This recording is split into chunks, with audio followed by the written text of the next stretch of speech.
బైబిల్లో ఒక వాక్యం నాకు గుర్తుకొస్తూ ఉంది. 91వ కీర్తన 14వ వచనం.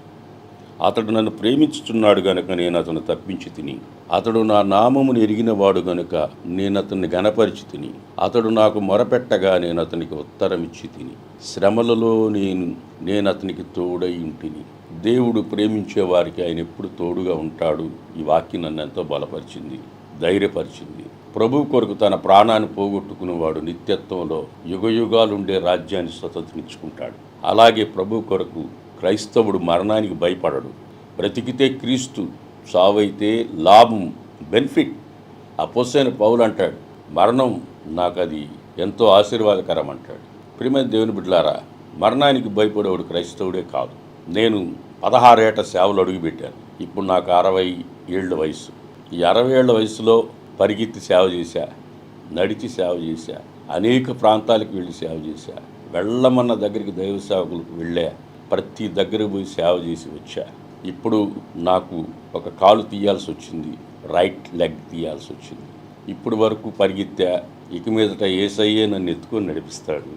ఇప్పటి వరకు నేను పరిగెత్తా, ఇక మీదట యేసయ్యే నన్ను నడిపిస్తాడన్న ధైర్యం నాకుంది. ఆయన ఎత్తుకొని నడిపిస్తాడు. కడశ్వాస వరకు. యేసన్న గారు చెప్పారు, పిడికిడితో అన్నం తినే శక్తి ఉన్నంత వరకు సేవ చేస్తానన్నాడు. నేను చెప్తున్నాను వినండి, నా శ్వాస ఉన్నంతకాలం దేవుని సేవే. నన్ను మా అమ్మ తల్లి గర్భంలో పడక మునిపే నన్ను ప్రభువుకి ప్రతిష్ఠించింది. 1964లో ప్రభువుకి పుట్టిన బిడ్డను ఇస్తానని మాట ఇచ్చింది. 66లో నేను పుట్టా. నన్ను మా అమ్మ ప్రభువుకి ఇచ్చేసింది. ఆ రోజు నుంచి ఈ రోజు వరకు సేవా యాగంలో చిన్నప్పటి నుంచి నేను పరిగెత్తుతూనే ఉన్నాను. నేను ఈ రోజు వరకు పరిశుద్ధులకు ఒక్కసారి అప్పగించబడిన బోధ నిమిత్తం, సేవ నిమిత్తం పోరాడుతున్నాను. అలుపెరగ పోరాడుతున్నాను. సేవలో ముందుకు సాగుతున్నాను.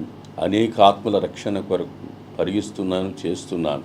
ఇప్పటి వరకు చేసిన సేవ కంటే కూడా ఇంకా ఎక్కువ సేవ చేయడానికి నా కొరకు మీరు ప్రార్థన చేయండి. ప్రభువు నన్ను బలపరిచి వాడుకునేందుకు మీ అందరికీ ప్రభు పేరట మరలా చెప్తున్నాను. నేను నా బ్రతికినంత కాలం ప్రభు సేవలోనే ప్రాణార్పణగా పోయబడి సజీవ యాగంగా సేవలో ముందుకు సాగాలని నేను నిర్ణయించుకున్నాను.